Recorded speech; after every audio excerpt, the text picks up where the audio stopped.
The Couple Next Door, written by Peg Lynch and starring Peg Lynch and Alan Bunce.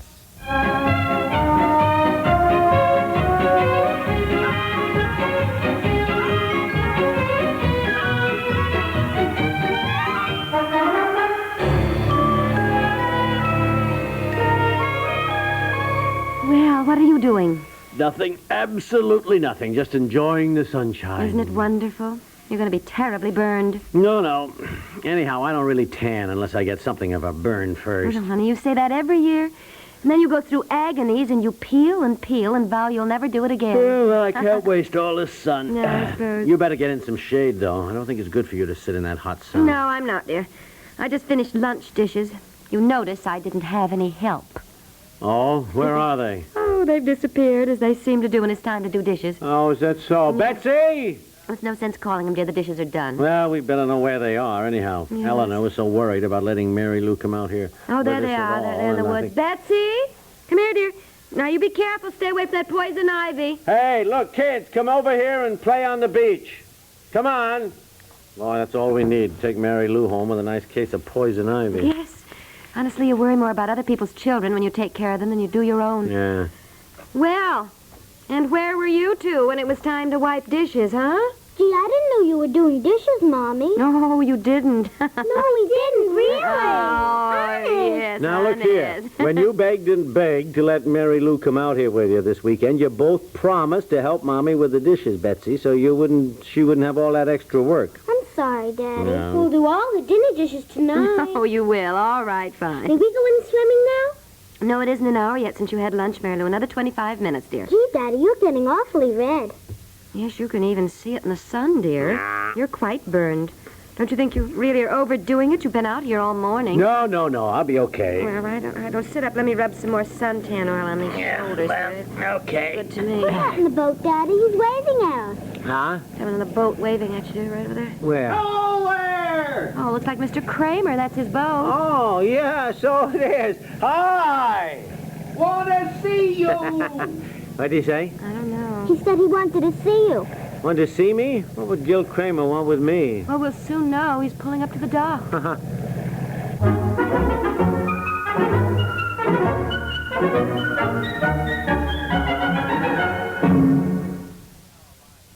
If we had our lives to live over again, many of us might choose the rough and tumble atmosphere of the frontier to live in. Cowboys, Indians, and all that. Others, however, would ask for a more civilized existence. In science, perhaps, or art, or medicine. Well, as it happens, both ways of life are open to you every Saturday on CBS Radio, as most of these stations bring you the stories of Gunsmoke and City Hospital.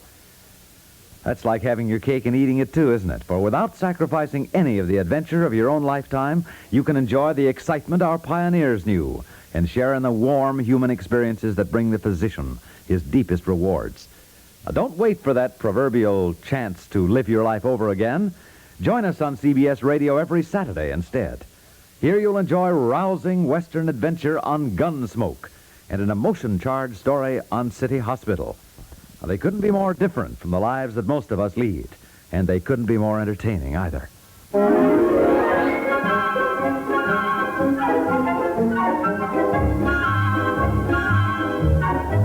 Girls, now stand back until Mr. Kramer gets the boat tied up.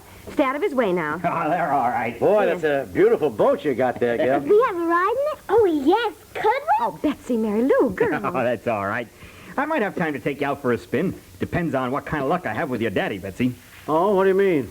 Well, I've got kind of a favor to ask you. I'm in charge of the 4th of July program over at the Pavilion tonight. Are there going to be fireworks? Sure. Can we go, Mommy? Can we? Oh, now, look, you are interrupting Mr. Kramer now. Well, I'll make it short and snappy. You know Mr. Weldon, Henry Weldon? Well, he was supposed to give the address tonight to open the program, and he suddenly got taken ill. So, Oh, my gosh, you're not asking me to give a speech. Yes, I am. Oh, golly, I can't. What kind of a speech? Oh, you know, just a short one, just a few words commemorating the 4th of July. Patriotic stuff. You know, American independence and all that sort of thing. Oh, yeah. Well, It seems to me I saw in the paper a little while back that you folks went on a trip to Boston and saw all the sights. So it came to me that you'd be a pretty good guy to say a few words, you know. You would, dear. Well, I hate giving speeches. Well, if you're really strapped, I certainly would appreciate it. Oh, say yes, Daddy, so we can go in the boat. Oh, well, okay, all right, I'll do it. All right, girls, come on, climb in. Now you sit in one spot. Don't get up and move around, girls. Here, wear your life preservers. Oh, Mother. Come on, put them on. I'm not taking chances. Now do exactly as Mr. Kramer says. Now, is there anything I can do for you, huh? No, you better get paper and pencil. I think I'll lie right out here in the sun and write my speech. Oh, golly, now I wish I hadn't said I'd do it. Oh, honey, now stop worrying. I know you're going to do just fine.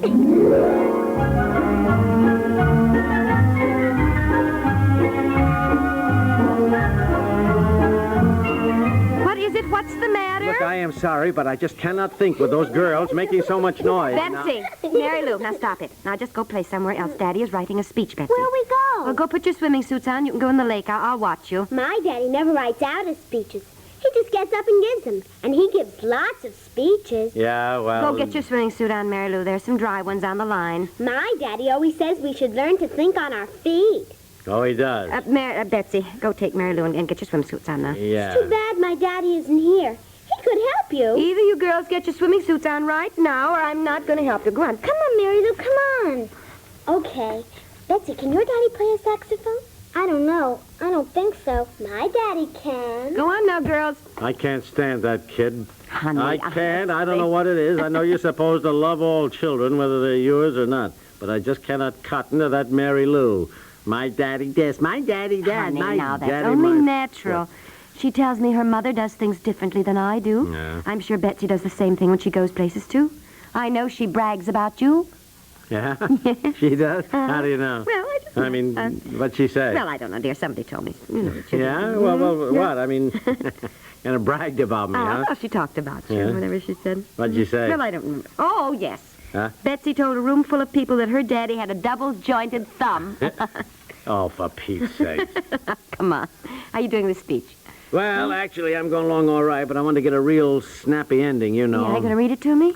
Yeah, okay, now look, I want your honest opinion on Oh, this you now. always say that, dear, and then you get mad when I do pipe up. No, I don't get mad. Now, I never get mad, but sometimes you pick some trivial thing and you keep harping on it when it's not important. Okay, dear, I'll sit right here and be your devoted audience. All right, now, hold on. Let me get Yeah. my pages in order here. Well, I can tell you one thing right now. It's too long. I haven't even read it to you yet. Well, I can see you've got pages there, and believe me, dear, the shorter it is, the better. What I wrote down here is very interesting Yes, now. well, let's hear it then. See what you said there. Maybe something we can cut out. Golly. On the other hand, I may be so spellbound we wouldn't want to change a word. Yeah. Go on, dear. You really write very nice speeches. Let's hear it. All right. Now, you be quiet. Yeah. We are gathered here tonight to celebrate the beginning of America's fight for independence, to celebrate the launching of our country's freedom. And now that our great ship of state has come through turbulent waters and raging storms, with many captains at her helm, seeking that quiet, peaceful harbor with her sails of liberty billowing... What's the matter? Well, nothing. You don't like it? Yes, it's very good, dear. It really is. But? Well, I think it's a little flowery.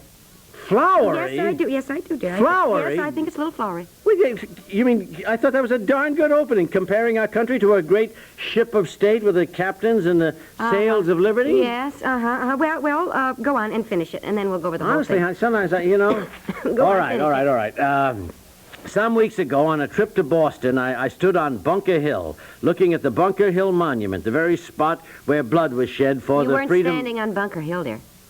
Certainly I was. I got off the sightseeing bus and I stood right Stood smack... on Breed's Hill. Huh? Don't you remember the guide pointed out to us that the Bunker Hill Monument is not on Bunker Hill? That what is often thought of as Bunker Hill is really Breed's Hill? Oh, yeah. Well, that doesn't matter. Well, certainly it matters. What do you mean it doesn't matter? Look, everybody thinks of it as Bunker Hill anyhow. That's the important thing. Anybody who's been to Boston, in fact, most people know that it is really Breed's Hill where the monument is, not Bunker Hill. Look, most people do not think any such thing, and I certainly cannot say I stood on Breed's Hill beside the Bunker Hill Monument. Well, it would certainly be more accurate. Mommy, come on, please. Oh, well, I said they could go swimming. I've got to watch them. Well, I thought you were going to listen to my speech. It's too long. I haven't even read it. Well, I can see it's too long. And I know there's nothing that makes a speech writer or speech giver madder than to be told his speech is too long, but yours is too long. Now, don't make it more than 1 page, dear, at the most. You'll be on the bandstand. People will be milling about, talking, eating hot dogs, swatting mosquitoes, The loudspeaker never works properly. Every other sentence won't be heard at all. And when you're all through, people are going to say, who was that and what was he talking about? Well, you're certainly an inspiration, a tower of strength. You write a shorter speech, sweetheart.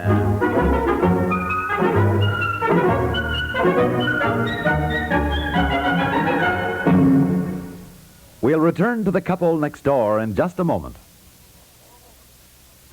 For a moment, let's talk about the news and about a friend of mine named Mrs. Johnston.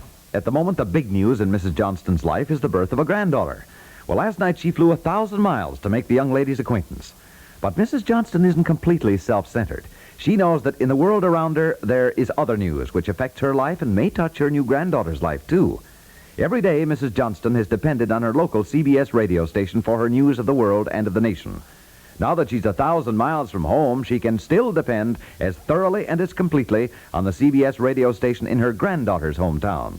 With an accuracy of scheduling and a split-second timing unrivaled by ship, plane, or train, the CBS radio network sends to its affiliated stations the reporting of Edward R. Murrow, Alan Jackson, Lowell Thomas, Douglas Edwards, and its other newsmen.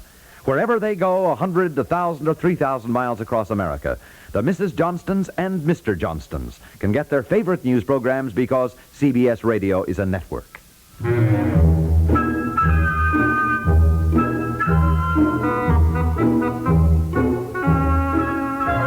What is it? What's the matter, Mr. Kramer? Well, I just came to pick him up and gone over to the pavilion. He says he can't make it. Oh, of course he can. Girls, I'm going up the cottage. Now, don't you go near the water. Of course he can make the speech, Mr. Kramer. He wrote a short one that I think is absolutely magnificent. Dear? Now, honey, you are certainly going to give that speech. Why, the second one you wrote is really splendid. It's short and simple. It's just perfect. You aren't scared. I can't get dressed. What's the matter?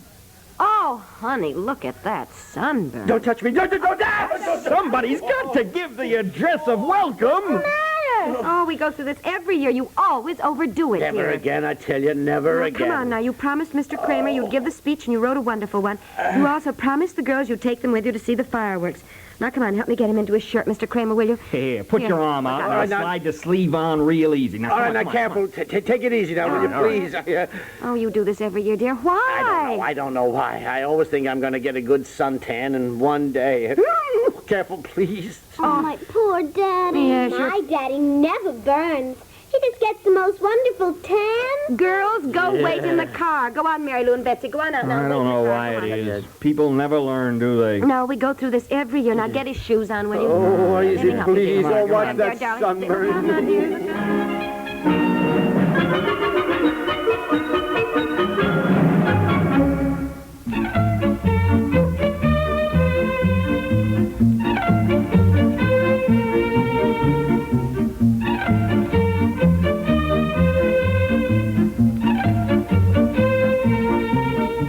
The Couple Next Door is written by Peg Lynch and stars Peg Lynch and Alan Bunce with Francie and Barbara Myers and Charles Mendick and is produced by Walter Hart.